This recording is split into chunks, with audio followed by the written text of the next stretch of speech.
Sveiki, kaip matot, filmuoju antrą video iš eilės ir tai darau todėl, kad pastaruoju metu yra labai sudėtinga nufilmuoti, tai maišo, tai fotoaparatas genda, tai kažkas darosi, na žodžiu. Ir tai yra video apie mano plaukų istoriją. Jeigu jums įdomu, likite kartu. Ir noriu iš karto ir pradėti, tai pirmiausia, tie, kas žiūri mano kanalą seniai, žino, kad pas mane yra tokia problema kaip psoriazė. Šitą problemą aš turiu gal nuo 13 metų maždaug, sakykime, tai reiškia daugiau negu pusę savo gyvenimo. Ką aš galiu pasakyti? Galiu pasakyti tai, kad tiesiog koks yra kelias praeitas, kokios priemonės bandytos ir koks pasiektas rezultatas. Pirmiausia, aš pastebėjau, kad čia laikui bėgant, kad yra dėsningumai, tai pirmiausia, rudenį suaktyvėja. Būtent psoriazės pasireiškimas. Antras dalykas, suaktyvėdavo man po visų vaikų, na, bet čia po gimdymo, tai čia kaip ir normalu. Aš čia nesistebiu. Nuo vaikystės ten būdavo, nuo paauglystės buvo bandyti visokių tenai liaudiškų priemonių, tai tarkim kažkoks nuoviras, ten ąžuolo žievės, ten svogūnų tono. Ir buvo naudotas druskos pilingas, kuris iš tikrųjų yra žiaurus dalykas, nes, graužia odą be proto, atrodo rėkti nori, bet tai yra kaip pilingas, nuvalo ten tas pleiskanų sankaupas. Taip, kaip ir atrodo laikinai gerai, bet kita vertus prisidarai žaizdų galvoje, tai, nieko ten gero, nes vis tiek kasais ir panašiai. Kas dar? Tuomet vėliau jau tiesiog taip ir gyvenau, buvo ten toksai tepalas rusiškas, paskui, tai kol jisai buvo, tai man jis patepdavo, bet plaukai būdavo riebaluoti, negali niekur eiti, nes po vieno plovimo neišsiplauna. Na, žodžiu, ir paskui tą tepalą uždraudė, net nepamenu pavadinimą, žinau, kad tuteliai buvo, uždraudė Lietuvoje, nebevežė, nieko atitikmens neradom, ir tiesiog gyvenau, taip sakykime, egzistavau tos srity, nes būdavo pleiskanų nuolat pečiai apibirę, ir kaip dabar, sakykime, juodą rūbą užsidėti aš niekada negalėdavau, nes būdavo nusėta kaip prisnigta. Tai buvo tikrai labai didelė problema, plus niežėjimas. Na ir, sakykime, po dukros pirmos gimimo aš neatėjau pas gydytoją, pas dermatologę, ir ten prasidėjo visokie šampūnų, visokių tepalų ir pirktinių, ir gamintų kažkokie vaistiniai, universitetiniai ligoninės ten, ar kažkur visokie pirkimai, naudojimai. Šampūnai su degutu, šampūnai su cinku ir su kuo tik nori, ir, žodžiu, jokio pagerėjimo nebūdavo visiškai.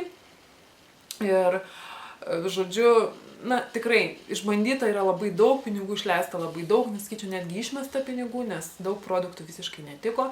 Ir laikui bėgant, ką aš pastebėjau, ir dabar ta problema yra, bet jinai yra žymiai mažesnė. Tai vienas dalykas yra tai, kad pirmiausia, tai man netinka visiškai šampūnai, kuriuose yra cinko, o cinko dažniausiai yra tose, kurie yra būtent nuo pleiskanų.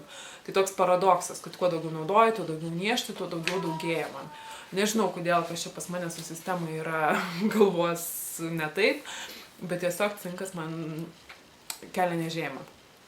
Tai vienas dalykas. Antras dalykas, aš visada buvau mėgėja plauti galvą tokiu karštesniu vandeniu. Tiesiog man atrodydavo, kad švariau išsiplaus, bet plaukai dėl to riebaluodavosi greičiau, tai vienas dalykas. Antras dalykas buvo taip, kad, pavyzdžiui, jeigu naudodavau kažkokį, sakykime, purškiklį plaukų, tai aš purkšdavau jį, tiesiog paimu ir purškiu štai taip. Ir patekdavau irgi ant odos, sakykime, dirgindavo. Plaudavau šampūnų visus plaukus, balzamą dėdavau ant visų plaukų, tai yra nuo šaknų iki galiukų. Ir pasirodo, neseniai sužinojau, ne tai, kad neseniai, bet domėdamasi sužinojau, kad pirmas dalykas, plaukų šampūnų karštų vandenį plauti negalima. Ir pradėjau tiesiog tokiu drungniu, sakyčiau, ne lediniu, bet šiltuvos vos. Tai plaukai nustojo tikrai tik greit riebaluotis, tai vienas dalykas. Antras dalykas, šampūnų plaunu, kaip sakant, iki ausų ilgį, o tas ilgis yra tik balzamas. Tai yra, kad šampūnas tik čia šampūno nededu, išplaunu 2 kartus, pirmą kartą nuplauti šiukšlėm, ne šiukšlėm, riebalam, visiems sankaupom. Antrą kartą jau šampūnas daro tai, ką daro, tai ten ar apimtį, ar gydo, ar taip toliau. O toliau dedu balzamą ant tų, išplovus, aišku, šampūną, dedu balzamą ant tos likusios dalies. Tai čia sumažėjo irgi labai stipriai mano galvos odos dirginimas. Tai pasirodo, ne tik šampūnas su cinku man kenkė, bet ir būtent kondicionierius kažkaip dirgindavo odą ir išaugdavo tai, ką išaugdavo. Ir, kaip sakiau, purškikliai. Kitas dar dalykas, negaliu džiovintis su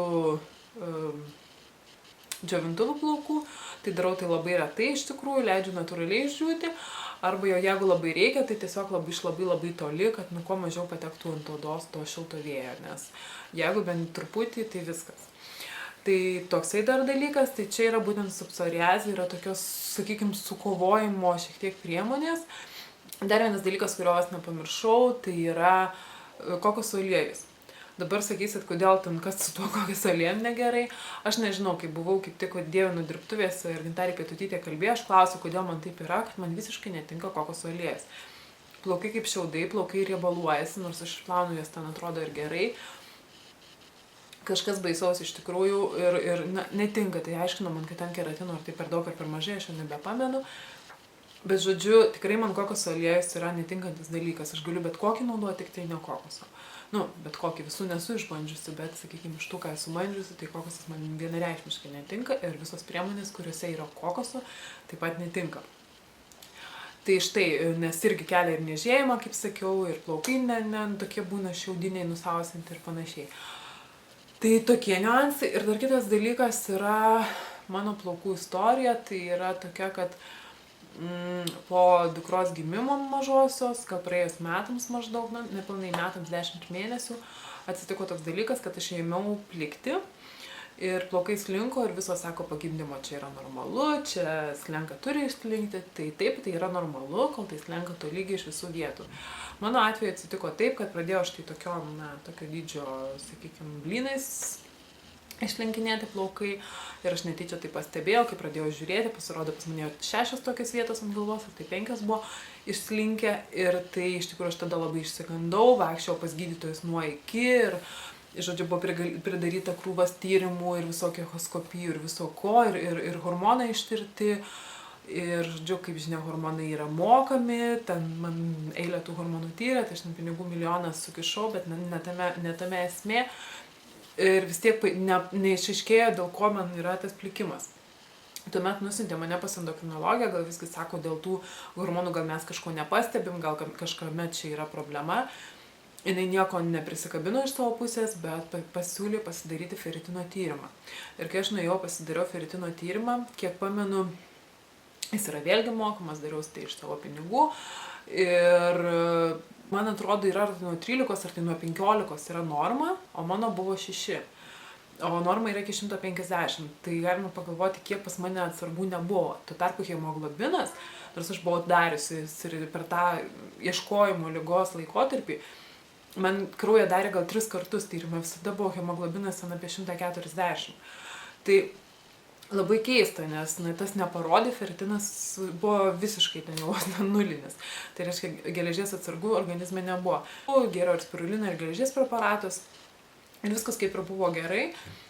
Ir iš tikrųjų, kodėl aš dabar vėl apie tai kalbu, todėl kad man yra identiška situacija, tik tiek, kad aš dabar nepanikuoju, žinau, kas yra. Tik tai aš žinau, dar nežinau rezultato feritino, bet jau geriu geležį.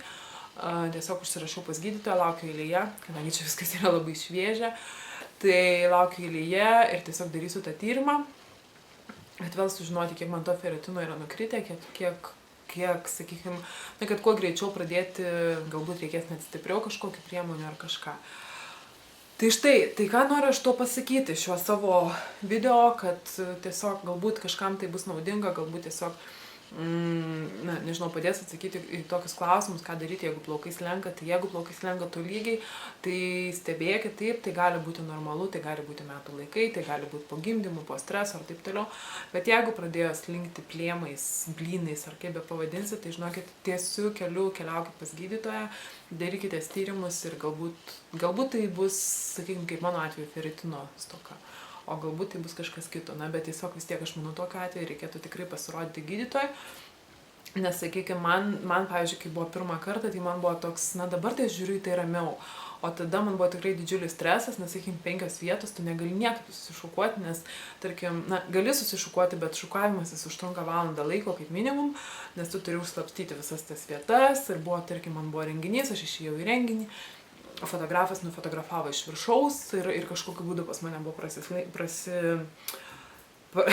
prasiskyrė plaukai ir pasimatė ta plikė toj nuotraukoje ir ta nuotrauka buvo į laikraštį įdėta. Na, žodžiu, buvo tikrai labai nesmagi situacija, man pačiai jinai nesinori prisiminti, bet dabar šitai žiūriu kiek kitaip ir tiesiog noriu palinkėti, kad niekam tokios situacijos geriau nebūtų, nes, na, moteriai mano akim plaukai visgi yra reikalingi ir nenusiskusi plikai ir negali pasakyti, ai, čia nieko tokio.